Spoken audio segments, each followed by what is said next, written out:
Wahupe te tarina no te whaahurara pupu i te whenua nei, o e pupu te upu te amit ei, pro no te titaur a eituan ei, pro no te harur a aua nei, e nani ai te hitu tāta, te no atu i te hautir a Agrumapet ata, no te mo hapapur a Hervé Mazin, no ni ai te mo hoho a Jérôme Lee. Te e te pitira o te taime e topir e harura i te tiara ai tono pornietia, hauru atu, wa haru atu o mai te au ano teiti, no te mhara ai o te taime, mai te niu tāna pere a ini ai a Arnold te maihu, ata mai te iro ano te popo tāmui, e ono atu ara, ai whaito raua Jean-Paul Brieux no punga awia, tiara anu mara piti te mataiti, no te mea whaorehi tāna ho e tei o, e no te mea aita taratu ta atahio. On trouve quand même qu'il y a une injustice. On ne comprend pas pourquoi on a pris une pénalité alors qu'on nous dit qu'on pouvait ne pas la prendre. Et puis finalement derrière, il n'y a pas de formation, quoi. Enfin voilà, bon, on ne nous a pas volé le titre. Tiara atoru o manuura, pupu e tura i papu nei te ui api. Te e mataiti, e pā teime i te upo tiara ai whaito. Ho e teime, wa pau, i mua i akung awia e o pit e, wa neine, no te e mataiti mua. Ki tau e tra tiara e champion whahaume, e pene e haru me te aua. Te mea piti a toru mataiti tene mato iunuara e pire. E rito te hautira tatahitu, wa hare mato te mataiti te tiara piti. Me te eiro te rian, te mea matahiti meri ene e tiara amhaia. Me te pewe wa mara ate whaito nā te maupai rarungat ai mā, ua mai te e tohia mai te pupu maeti no te whenua nei, e inha, tiara a ahuru o teiti inumea. Teiki, le championnat est fini, vous l'avez remporté, vous faites également le Grand Chelem. Alors quel est le bilan de cette saison? Pour le rugby club de Pirée, c'est une belle saison, c'est une de ses plus belles saisons. Championnat 7, coupe à 15 et championnat à 15. Mais je voudrais quand même signaler que ça s'est fait dans la douleur.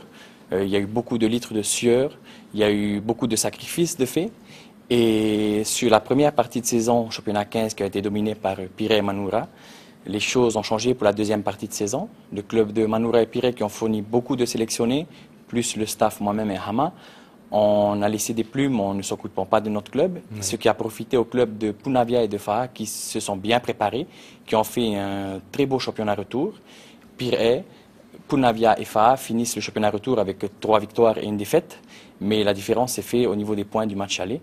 Donc félicitations à toutes les équipes et surtout félicitations à mes joueurs qui se sont vraiment arrachés pour obtenir ce titre. On parle aussi d'équipes qui ont été sanctionnées, à l'exemple de Punaru, parce qu'ils ne présentaient pas d'arbitre. Qu'est-ce que vous dites par rapport à cela? C'est très simple. La fédération a fait une proposition au début d'année. Cette proposition visait à sanctionner les clubs qui ne fournissaient pas d'arbitres stagiaires en formation. Pourquoi une telle proposition? Tout simplement pour essayer d'agrandir notre cellule d'arbitrage. Cette proposition a été adoptée par l'ensemble des présidents de clubs. Donc à partir du moment où cette décision a été adoptée en Assemblée générale, je pense qu'on ne peut pas revenir sur une décision adoptée. Tous les clubs étaient au courant. Des rappels ont été faits durant toute l'année. Sur le premier semestre, seuls 2 clubs ont joué le jeu au niveau de la formation. Ce n'est pas un hasard si aujourd'hui ces 2 clubs fournissent des arbitres. Maintenant, que ce soit la meilleure solution ou non pour favoriser l'émergence de nouveaux arbitres, c'est discutable, mais la règle était connue de tous au début. Les clubs de Pirée et Manoura n'ont pas voulu prendre de points de pénalité et donc ont joué le jeu. D'accord, tout le monde était prévenu alors. Tout le monde était prévenu, il n'y a pas eu de mauvaise surprise comme on aurait pu l'entendre. Là donc on arrive à la fin de l'année.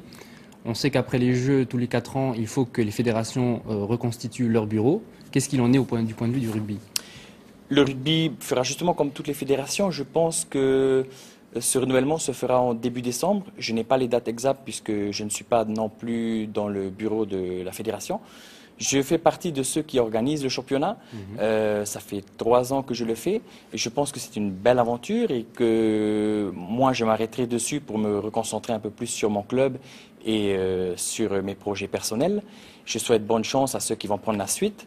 Il y a beaucoup de choses à faire dans notre rugby et surtout on a besoin de tout le monde, que tout le monde tire le bateau dans le même sens. Justement, on va écouter les réactions de VTA Araipu, qui est un joueur de Punaru et qui a également évolué en métropole, je crois. Faire plus d'échanges avec le Pacifique.